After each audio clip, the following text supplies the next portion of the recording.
Chapter 16. The Battle. The kingdom of the bees was in a whirl of excitement. Not even in the days of the Revolution had the turmoil been so great. The hive rumbled and roared. Every bee was fired by a holy wrath, a burning ardor to meet and fight the ancient enemy to the very last gasp. Yet there was no disorder or confusion.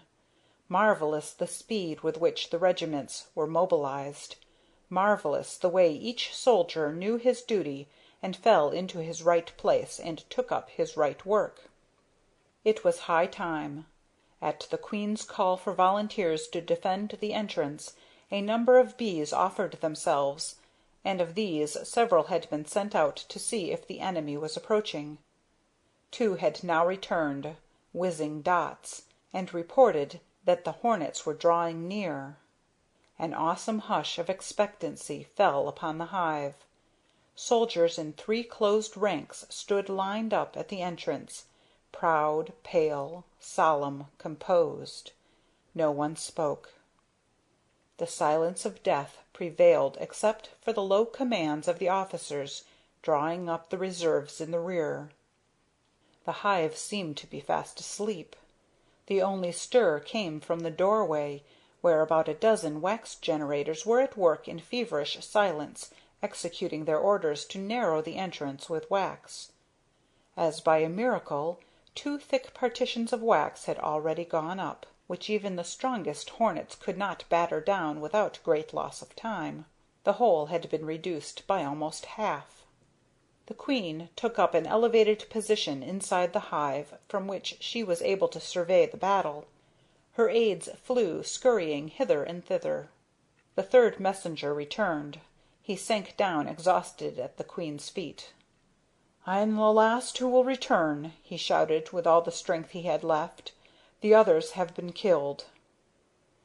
"Where are the hornets?" asked the queen. "At the lindens.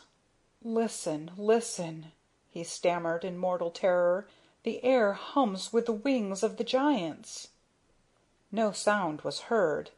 It must have been the poor fellow's terrified imagination. He must have thought he was still being pursued. "How many are there?" asked the queen sternly. "Answer in a low voice." "I counted 40." Although the queen was startled by the enemy's numbers, she gave no sign of shock. In a ringing, confident voice that all could hear, she said: "Not one of them will see his home again." Her words, which seemed to sound the enemy's doom, had instant effect. Men and officers alike felt their courage rise.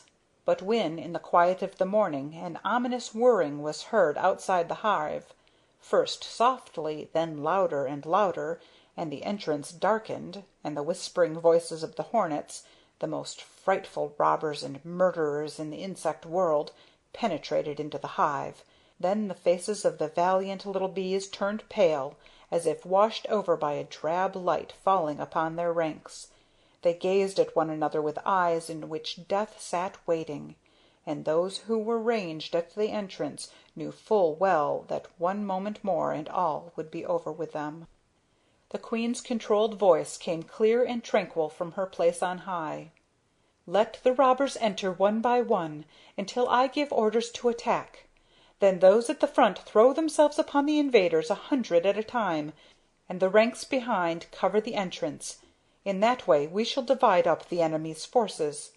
Remember, you at the front, upon your strength and endurance and bravery depends the fate of the whole state. Have no fear. In the dusk the enemy will not see right away how well prepared we are, and he will enter unsuspecting." She broke off. There, thrust through the doorway, was the head of the first brigand. The feelers played about, groping, cautious. The pincers opened and closed. It was a blood-curdling sight. Slowly the huge black and gold striped body, with its strong wings, crept in after the head. The light falling in from the outside drew gleams from the warrior's cuirass. Something like a quiver went through the ranks of the bees, but the silence remained unbroken. The hornet withdrew quietly. Outside he could be heard announcing: "They're fast asleep, but the entrance is half walled up, and there are no sentinels. I do not know whether to take this as a good or a bad sign." "A good sign!" rang out. "Forward!" At that, two giants leapt in through the entrance, side by side. After them soundlessly pressed a throng of striped-armed, gleaming warriors, awful to behold.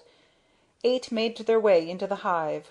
Still no orders to attack from the queen. Was she dumb with horror? Had her voice failed her? And the brigands, did they not see in the shadow? To right and left, the soldiers drawn up in close, glittering ranks, ready for mortal combat? Now at last came the order from on high: "In the name of eternal right, in the name of your queen, to the defense of the realm!" At that a droning roar went up. Never before had the city been shaken by such a battle cry. It threatened to burst the hive in two. Where, an instant before, the hornets had been visible singly, there were now buzzing heaps, thick, dark, rolling knots. A young officer had scarcely awaited the end of the queen's words. He wanted to be the first to attack. He was the first to die. He had stood for some time ready to leap, all a-quiver with eagerness for battle, and at the first sound of the order he rushed forward right into the clutches of the foremost brigand. His delicately fine-pointed sting found its way between the head and upper breast-ring of his opponent. He heard the hornet give a yell of rage, saw him double up into a glittering gold-black ball. Then the bandit's fearful sting leapt out and pierced between the young officer's breast-rings right into his heart. And, dying, the bee felt himself and his mortally wounded enemy sink under a cloud of storming bees. His brave death inspired them all with the wild rapture that comes from utter willingness to die for a noble cause. Fearful was their attack upon the invaders. The hornets were sore pressed. But the hornets are an old race of robbers, trained to warfare. Pillage and murder have long been their gruesome profession, though the initial assault of the bees had confused and divided them, yet the damage was not so great as might have seemed at first, for the bees' stings did not penetrate their breastplates, and their strength and gigantic size gave them an advantage of which they were well aware. Their sharp buzzing battle cry rose high above the battle cry of the bees. It is a sound that fills all creatures with horror, even human beings, who dread this danger signal, and are careful not to enter into conflict with hornets unprotected. Those of the assailants who had already penetrated into the hive quickly realized that they must make their way still deeper inward if they were not to block up the entrance to their comrades outside. And so the struggling knots rolled farther and farther down the dark streets and corridors. How right the queen had been in her tactics! No sooner was a bit of space at the entrance cleared than the ranks in the rear leapt forward to its defense. It was an old strategy, and a dreadful one for the enemy. When a hornet at the entrance gave signs of exhaustion, the bees shammed the same, and let him crawl in. But the instant the one behind showed his head, a great swarm of fresh soldiers dashed up to defend the apparently unprotected entrance, while the invader, who had gone on ahead, would find himself, already wearied, suddenly confronted by glittering ranks of soldier bees who had not yet stirred a finger in battle. Generally he succumbed to their superior numbers at the very first attack. Now the groans of the wounded and the shrieks of the dying mingled in wild agony with the fierce battle cries. The hornets' stings worked fearful havoc among the bees. The rolling knots left tracks of dead bodies in their wake. The hornets, whose retreat had been cut off, realizing that they would never see the light of day again, fought the fight of despair. Yet slowly, one by one, they succumbed. There was one great thing against them. Though their strength was inexhaustible, Not so the poison of their sting. After a time their sting lost its virulence, and the wounded bees, knowing they'd recover, fought in the consciousness of certain victory. To this was added the grief of the bees for their dead. It gave them the power of divine wrath. Gradually the din subsided. The loud calls of the hornets on the outside met with no response from the invaders within. "They are all dead," said the leader of the hornets grimly, and summoned the combatants back from the entrance. Their numbers had melted down to half. "We have been betrayed," said the leader. "The bees were prepared." The hornets were assembled on the silver fir. It had grown lighter, and the red of dawn tinged the tops of the linden trees. The birds began to sing. The dew fell. Pale and quivering with rage of battle, the warriors stood around their leader, who was waging an awful inward struggle. Should he yield to prudence or to his lust for pillage? The former prevailed. There was no use anyway. His whole tribe was in danger of destruction. Grudgingly, in a shudder of thwarted ambition, he determined to send a messenger to the bees to sue for the return of the prisoners. He chose his cleverest officer and called upon him by name. A depressed silence instead of an answer. The officer was among those who had been cut off. The leader, overcome now by mortal dread lest those who had entered would never return, quickly chose another officer. The raging and roaring in the beehive could be heard in the distance. "Be quick!" he cried, laying the white petal of a jasmine in the messenger's hand, "or the human beings will soon come and we shall be lost. Tell the bees we will go away and leave them in peace forever if they will deliver up the prisoners." The messenger rushed off. At the entrance he waved his white signal and alighted on the flying board. The queen bee was immediately informed that an emissary was outside who wanted to make terms, and she sent her aide to parley with him. When he returned with his report she sent back this reply: "We will deliver up the dead if you want to take them away. There are no prisoners. All of your people who invaded our territory are dead. Your promise never to return we do not believe. You may come again whenever you wish. You will fare no better than you did to-day, and if you want to go on with the battle we are ready to fight to the last bee." The leader of the hornets turned pale when this message was delivered to him. He clenched his fists. He fought with himself. Only too gladly would he have yielded to the wishes of his warriors who clamored for revenge. Reason prevailed. "We will come again," he hissed. "How could this thing have happened to us? Are we not a more powerful people than the bees? Every campaign of mine so far has been successful and has only added to our glory. How can I face the queen after this defeat?"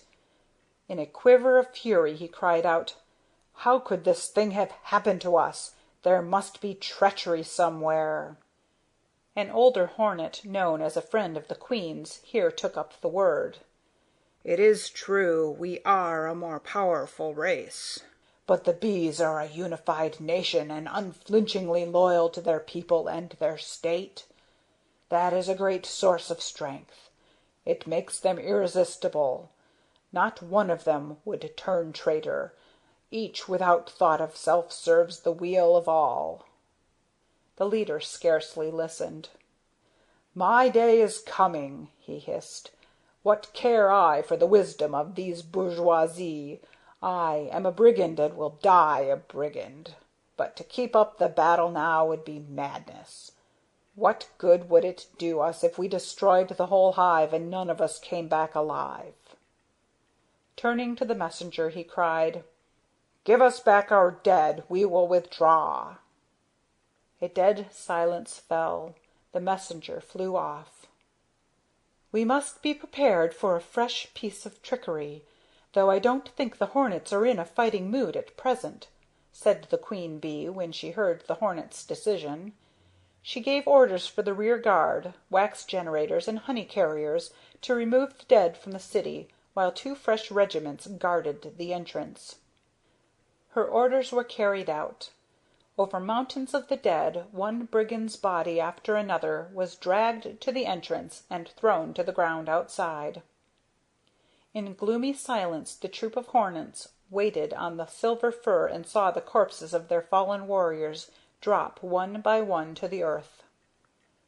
The sun arose upon a scene of endless desolation. 21 slain, who had died a glorious death, made a heap in the grass under the city of the bees. Not a drop of honey, not a single prisoner had been taken by the enemy. The hornets picked up their dead and flew away. The battle was over. The bees had conquered. But at what a cost! Everywhere lay fallen bodies, in the streets and corridors, in the dim places before the brooders and honey cupboards. Sad was the work in the hive on that lovely morning of summer sunshine and scented blossoms. The dead had to be disposed of, the wounded had to be bandaged and nursed. But before the hour of noon had struck, the regular tasks were begun, for the bees never celebrated their victory nor spent time mourning their dead. Each bee carried his pride and his grief locked quietly in his breast and went about his work. Chapter 17